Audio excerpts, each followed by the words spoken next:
近你在广州搞副业了吗？没有门槛，合法合规，妥妥的躺赚风口。以前大家搞副业，要么送外卖跑代驾，要么剪辑摆摊，累死累活赚点辛苦钱。现在广州人直接解锁新赛道，人人都能当赏金猎人，随手一个举报，何时就能拿钱，这波福利真的太顶了。大家好，欢迎来到星球热点，国际大事从不缺席，舆论场中抽丝剥茧，聚焦独家中国资讯，点赞、订阅加小铃铛，带你用不一样的视角读懂中国故事。最近，广州升级了一项有奖举报政策，专门针对三非外国人，也就是非法入境、非法居留、非法就业的外籍人员，只要你举报的线索查实有效，直接到手1000元现金奖励。这还只是基础奖励，如果顺藤摸瓜，凭借一条线索端掉非法用工的黑工厂、黑窝点，最高能拿下5万元重磅奖金。举报违规收留外籍人员的房东、违规介绍工作的黑中介，通通都有对应赏金，从几千到上万不等，福利直接拉满。网友看完直接炸了，清一色提问：现在去广州城中村蹲草丛、守楼道还来得及上车吗？这副业也太香了，比上班工资高多了。甚至有脑洞大的网友直接自制 AI 宣传短片扩散规则，还有人尝试线上举报，仅仅2个小时就收到了官方公司人员的回访电话，效率快到离谱。很多不知情的小伙伴肯定疑惑，这政策是突然空降的吗？当然不是，其实广州5年前就上线了三非举报奖励规则，早就开始常态化整治，只是这一次直接重磅升级，目前还处于征求意见阶段，力度、范围、赏金全部拉满，堪称史上最严、最良心的整治新规。重点来了，以前的整治只是小打小闹，盯着街头零散滞留的违规老外抓个体查单点，这次升级直接换了思路，不单单整治街头乱象，而是精准瞄准背后完整的灰色产业链，从源头斩断利益链条，彻底根治屡禁不治的难题。很多人心里都有疑问，为啥广州突然下这么大力度，全民悬赏，重拳整治三非人员，真的是没事找事吗？小编想说，但凡在广州生活过的本地人都能秒懂，这根本不是小题大做，是积攒多年的无奈，是被乱象折腾够了，终于下定决心彻底整治。往深了说，这一切都源于特殊的全球化贸易格局，核心就5个字：离香港太近。上世纪90年代，大量非洲商人常年扎根东南亚、香港做跨境生意，非洲本土工业几乎空白，衣服、鞋子、小商品全靠进口，刚需市场极大，商机遍地都是。香港当年的重庆大厦就是非洲商人的核心采购中转站。但商人都是逐利的，谁都不想被中间商层层加价。后来他们摸清门路，发现直接跨过香港进入珠三角，扎根广州批发市场拿货，成本直接腰斩，利润翻倍暴涨，简直太划算。就这么着，大批非洲商人顺着贸易路线扎堆涌入广州，主要扎根在三元里、小北这些批发市场聚集地。大家知道这里的利润有多恐怖吗？批发市场3块钱一条的尾货裤子漂洋过海卖到非洲，最高能卖到18块，妥妥的暴利生意。在当年的非洲人眼里，广州就是遍地黄金，弯腰就能捡钱的淘金圣地。那时候国人流行美国梦，而无数非洲人心心念念的都是广州梦。随着涌入的人越来越多，圈子也越来越大，先来的商人站稳脚跟后，纷纷把老家的亲戚、朋友、同乡都喊来一起发财。久而久之，围绕中非跨境贸易，硬生生在广州滋生出了一条完整的产业链。采购、仓储、翻译、货运、餐饮、住宿、换汇、配套服务一应俱全，客观上也带动了本地短期就业。按理说，合法做生意、合规跨境贸易本来是你好我好大家好的双赢局面，可人性就是这样，风口一旦爆火，跟风钻空子的人必然扎堆。合法贸易慢慢成熟的同时，灰色乱象也彻底野蛮生长，一发不可收拾。不少人尝到甜头后，开始彻底不守规矩，签证到期赖着不走，拿着旅游、留学签证偷偷打黑工，甚至绕到香港、越南找石头偷渡入境。更离谱的是，本地还滋生出了一批专门帮他们代办假签证、伪造证件、逃避检查、介绍租房和黑工的灰色从业者，靠违规操作疯狂牟利。慢慢的，广州三非人员越来越多，扎堆聚居的区域被戏称非洲村，这些人适应能力极强，完美摸清了城中村的生存法则。几百块的握手楼随便租，周边全是老乡商铺，吃住不愁，批发市场拿货方便，小工厂抢着低价雇佣他们。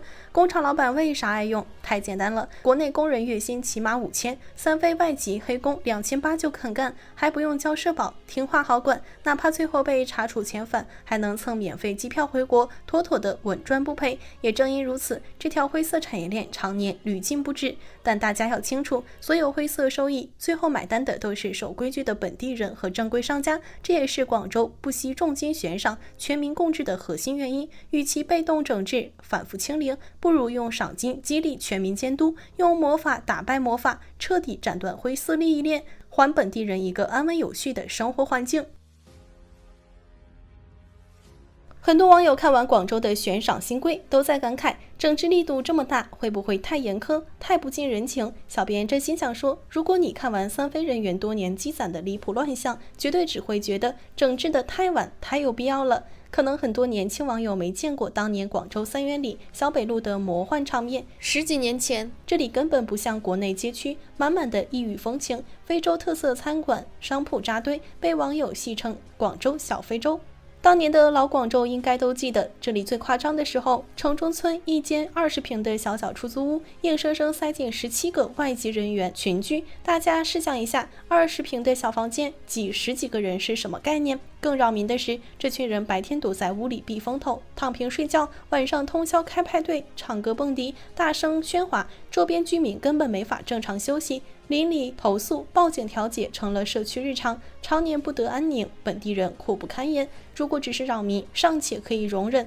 真正让人后怕的是，大量无合法身份、无稳定收入的三非人员涌入后，各类违法犯罪乱象全面爆发，打架斗殴、街头盗窃、明目张胆抢劫、情感诈骗、非法换汇、跨境走私，乱象层出不穷，甚至还有极其严重的刑事犯罪，贩毒、黑帮团伙横行。当年广州涉外刑事案件里，90%以上都涉毒，绝大部分都是三非外籍人员所为。小编这里给大家举2个真实案例，看完就知道当年的乱象有多离谱。第一个是轰动全国的尼日利亚毒王罗伯特，表面上在广州正经做服装跨境生意，背地里搭建完整毒品网络，专门贩卖海洛因。更恶劣的是，他还拉拢国内女友成为合伙人，一起参与贩毒牟利，最终2人双双落网，被判死刑，下场大快人心。第2个更是颠覆认知。2015年，广州警方打掉一个境外涉黑组织，16名核心骨干全是尼日利亚籍三非人员。